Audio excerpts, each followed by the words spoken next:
तो हम देखते हैं कि जब उड़ाऊ पुत्र जो है, जब वो वापस आ रहा था, पप्पा के पास में आ रहा था, तब पप्पा उसकी तरफ दौड़ते हुए जा रहा था। बट जब बेटा जा रहा था, तब पापा रोकने के लिए नहीं आ रहा था उसे, कि नहीं बेटा मत जा, नहीं बेटा मत जा।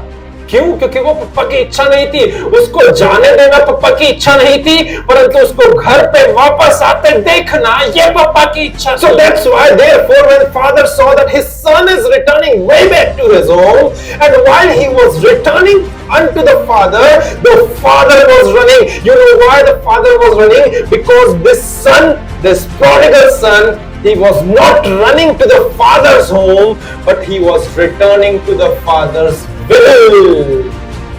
वो केवल पप्पा के घर पे वापस नहीं आ रहा था, परंतु पप्पा उसकी तरफ दौड़ते हुए इसीलिए जा रहा था क्योंकि उसके कदम केवल पप्पा के घर तरफ तक नहीं बढ़ रहे थे, परंतु उसके कदम पप्पा की इच्छा की तरफ, इच्छा की ओर बढ़ रहे थे। The prodigal son was returning to under the father's will. That the most dangerous place in this world is not hell. मैंने एक बहुत अच्छे प्रचारक को इस बात को सुनते हुए कहा है कि the most dangerous place in this world is not hell, but it is falling outside the will of God. सबसे खतरनाक जगह इस पूरे संसार में जो है वो नरक नहीं है, परंतु सबसे खतरनाक जगह पूरे संसार में जो है वो है परमेश्वर की इच्छा के बाहर चले जाना। हालेलुया। और इसके विपरीत the most safest place in this world is to be in the will of God. यदि हम उड़ाऊ पुत्र की कहानी देखें तो हमको ये उदाहरण पूरा उड़ाऊ पुत्र की कहानी पर सटीक आता हुआ बैठता हुआ दिखेगा। उड़ाऊ पुत्र की कहानी केवल इसी कोटेशन को पूरा करते हुए आपको देखने को मिलेगी, क्योंकि उड़ाऊ पुत्र जब तक उसके पप्पा के साथ में था तब तक सेफ था। जैसे ही उसने उसके पप्पा को बोला पप्पा जायदाद का बंटवारा करो, मुझे मेरा हिस्सा दो और मुझे जाने दो, उसका सेफेस्ट प्लेस अब उसके लिए डेंजरस प्लेस में कन्वर्ट हो गया था। हम सब उस घटनाक्रम को जानते हैं, मैं इसीलिए आपकी बाइबलों को उस तक नहीं लेकर के जाना चाहूंगा, पर हम लोग सब जानते हैं कि when he was with his father, he was safe with his father.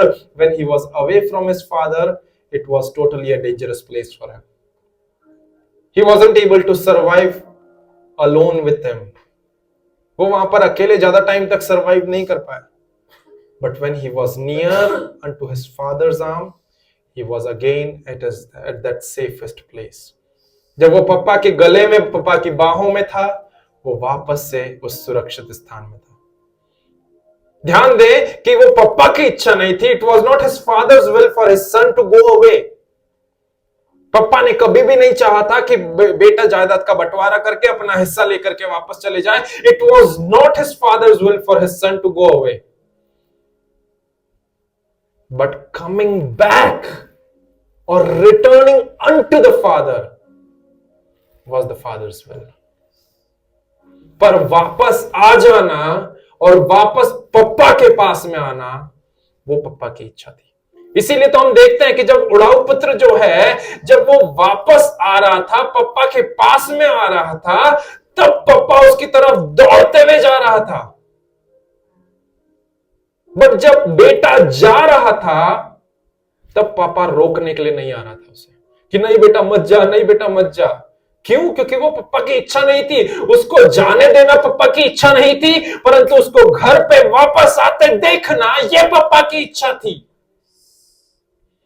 So that's why therefore when father saw that his son is returning way back to his home, and while he was returning unto the father was running. You know why the father was running? Because this son, this prodigal son, he was not running to the father's home, but he was returning to the father's will.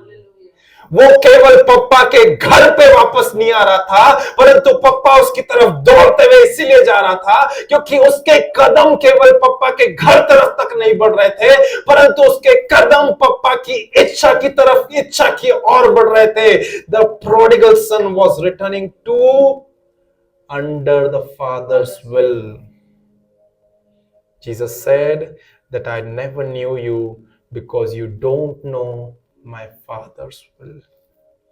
You didn't did what my father want. Clear cut बोलना चाहूंगा.